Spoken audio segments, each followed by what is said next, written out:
없어 말이 턱턱 모두 양해 좀 바랄게 내가 말주변이 좀 부족해 그래 또 말은 바로 하는데 입이 자꾸 비뚤어지니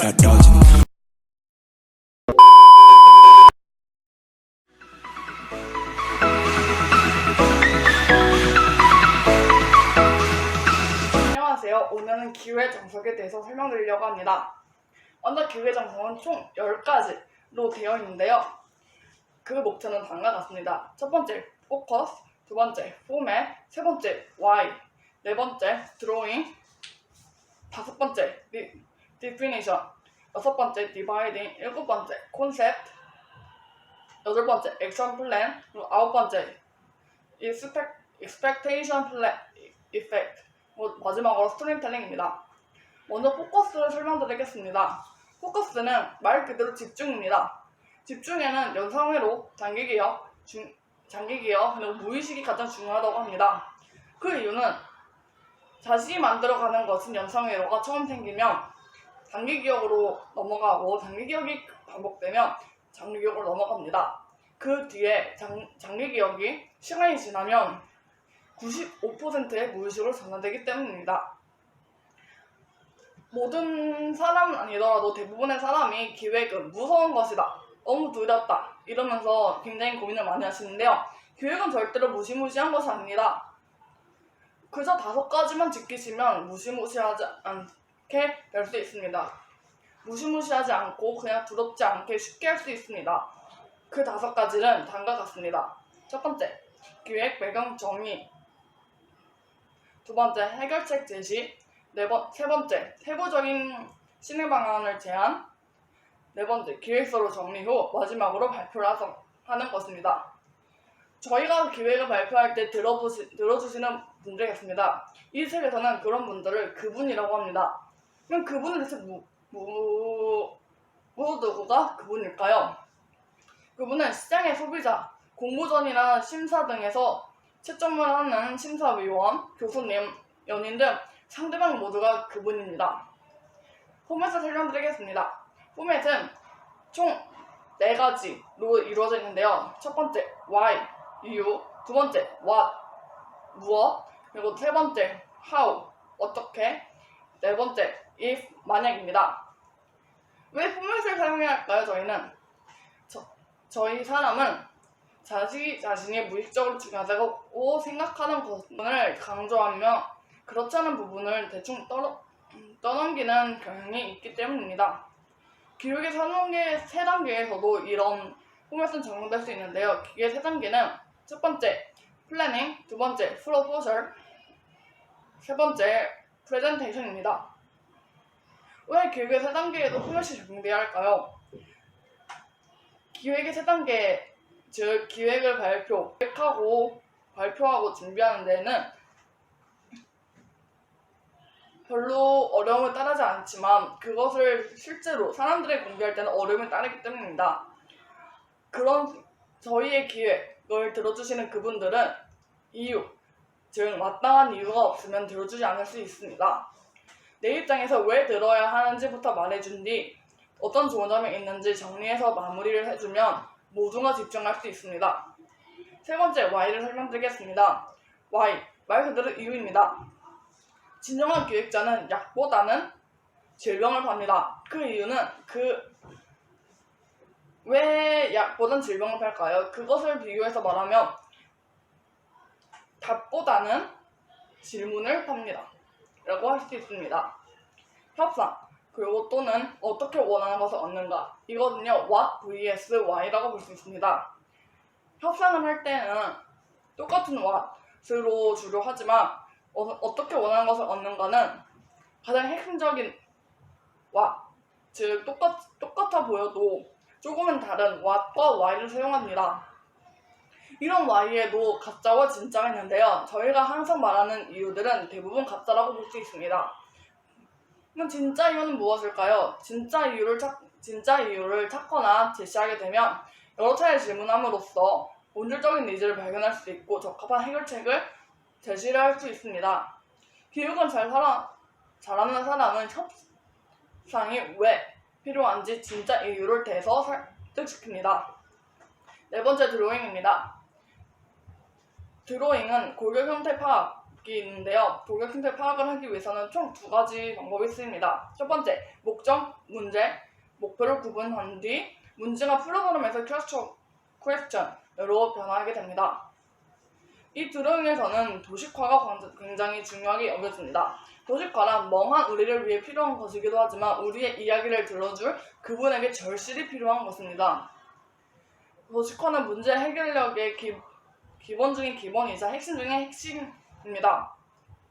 이 도식화는 문제와 문제점 두 가지를 다루고 있는데요. 문제와 문제점, 그 두 가지의 차이는 무엇일까요? 문제는 최소한의 상태와 현실간의 차이를 뜻하고 문제점은 결과가 일어나게 만든 원인들 중 대처 가능한 것입니다. Definition. 문제는 늘 두 분분한 곳에서 시작합니다.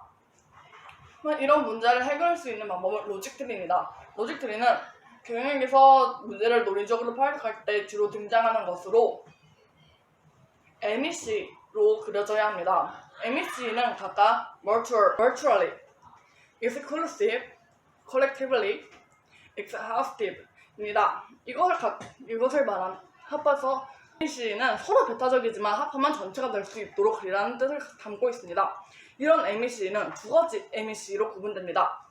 완벽한 MEC 그리고 암묵적인 MEC입니다. 완벽한 MEC는 나누어진 항목들을 다 합치면 100%가 되고 중복과 누락 없이 깔끔하게 나뉩니다. 하지만 완벽적인 MEC는 다소 중복과 누락이 있지만 어느 정도 분류했다면 합리적으로 잘 나누었다고 생각되는 것입니다. 로직트리는 문제점 발견, 원인 규명, 해결책 제시 등의 늘 습관처럼 사용하면 좋은 것입니다. 디바이딩을 소개해드리겠습니다. 디바이딩에는 쪼개기 기술이라는 것이 나옵니다. 쪼개기 기술이란 첫 번째, 문제 정의, 두 번째, 트렌드 정의, 세 번째, 콘셉트 적기, 네 번째, 스토리텔링으로 나눠집니다.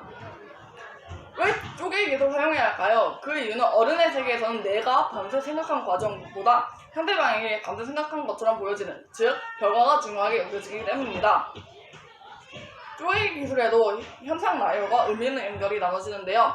의미 있는 연결은 의미 있는 연결을 위한 세 가지 아웃풋으로 할 수 있습니다. 공통점, 그룹핑, 패턴입니다. 이 세 가지를 이용하면 의미 있는 연결을 할 수 있고 동시에 쪼개기 기술도 할 수 있게 됩니다. 콘셉트를 설명드리겠습니다. 콘셉트는 재정의된 목표를 그분의 구매가 당기게 한마디로 정리하는 것입니다. 정보가 없는 시절의 소비자는 어떤 정보든 잘 받아들였지만 현재의 소비자는 하루에도 받아들이는 정보가 너무 많습니다. 현재 시간이 지날수록 미디어는 더 바뀌고 있습니다. 즉 AIDMA 시대에서 AISAX 시대로 변화하고 있을 것입니다. 그러면 AIDMA와 AISAX 이건 각각 무엇일까요? 먼저 A는 attention, I는 interest, D는 desire, M은 memory, A는 action. 이 다섯 가지를 줄여서 말하는 게 AIDMA입니다. AISAX는 attention, interest, search, action, share입니다. 이 둘의 차이는 공유를 하게 되었다는 것입니다. 트위터, 페이스북, 인스타 같은 곳에 오늘 하루 있었던 일이나 자신이 놀라웠던 일, 이런 소식들을 많이 올리고 접하게 됩니다. 이런 이런 SNS 등의 미디어에서 볼 수 있는 것들은 다 콘텐츠라고 볼 수 있는데요. 사람들은 콘텐츠를 굉장히 많이 이용하거나 받아들입니다. 그럼 왜 콘텐츠가 소비자들에게 친근하게 다가갈 수 있었을까요? 콘텐츠는 왜라는 질문을 던지면 이거니까 라고 질문을 답해주기 때문입니다. 액션 플랜을 설명드리겠습니다. 액션 플랜은 시뮬레이션 습관과 프레임 습관이 먼저 중요하게 여겨지는데요. 시뮬레이션 습관은 실행을 당하는 사람의 입장에서는 단순히 what만 듣기보다는 why니까 what이라는 설명을 듣는 것이 이해하기가 쉽습니다. 프레임 습관은 실행 방안을 가장 잘 설명할 수 있는 사항을 선택해서 분류해야 하는 습관입니다. 계획은 특히나 실행 방안이 실행을 당하는 사람의 입장에서 진행되어야 합니다. 핵심을 관찰하는 행위보다 가설자의 해석 능력에 있는 것이 액션 플랜입니다. 이 액션 플랜은 총 4가지로 할 수 있는데요. 첫 번째, 공통점 찾기, 두 번째, 그룹핑하기, 세 번째, 패턴 찾기, 마지막으로 네이밍하기입니다. 익스펙테이션 이펙트입니다. 익스펙테이션 이펙트, 즉 기대 효과입니다. 우리는 기대 효과를 명확히 알려야 합니다. 실행 후에 얻게 될 객관적인 결과를 언급해야 합니다. 그 이유는 밤을 새가며 고민한 기획자는 숙성된 생각을 보유하고 있기 때문입니다. 미리 점검해본 후 원하는 기획이 중요합니다. 그 이유는 더 날카로워집니다. 그리고 그분의 국민을 더 당기게 됩니다. 저희는 기대 효과를 명확히 알릴 때는 what과 how로 끝내지 말고 if까지 이어가야 합니다. 스토리텔링을 말씀드리겠습니다. 스토리텔링에는 내가 좋아하는 5가지의 방법이 나와 있는데요.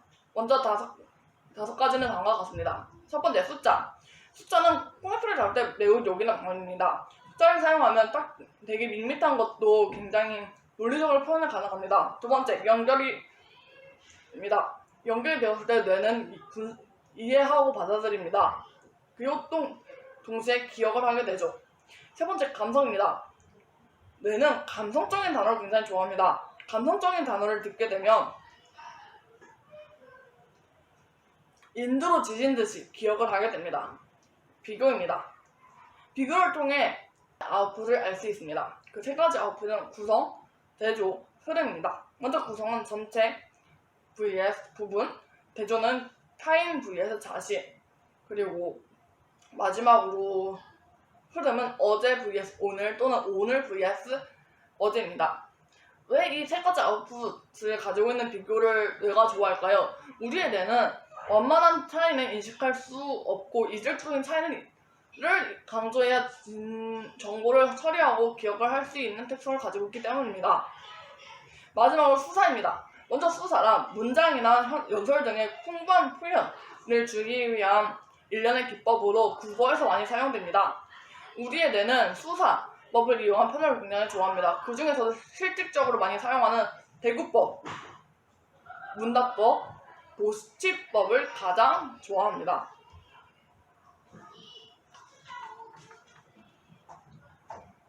저희는 이야기를 마무리할 때는 우리에게 경험자와 기억자가 있음을 기억해야 합니다. 어떤 것을 한 것을 기억을 하는 자아와 어떤 것을 했을 때 그것을 경험으로 받아들이는 자아와 그것을 기억하는 자아가 있기 때문입니다. 저희가 항상 무엇을 할 때 yes라고 말하는데요. 지금까지 저희가 말하는 yes는 아주 쬐끄만한 부끄러운 yes입니다. 이제부터 저희는 커다란 yes, 당당하게 말할 수 있는 yes를 해야 합니다. 앞에서처럼 논리적이면 다 되나? 그건 아닙니다. 논리적이만 하면 아무것도 할 수가 없습니다. 논리적인과 동시에 창의적이고 분석적이어야 합니다. 책을 할 수 있고 다른 것, 창조 또는 디자인, 생각 이런 것들을 다 할 수 있기 때문입니다.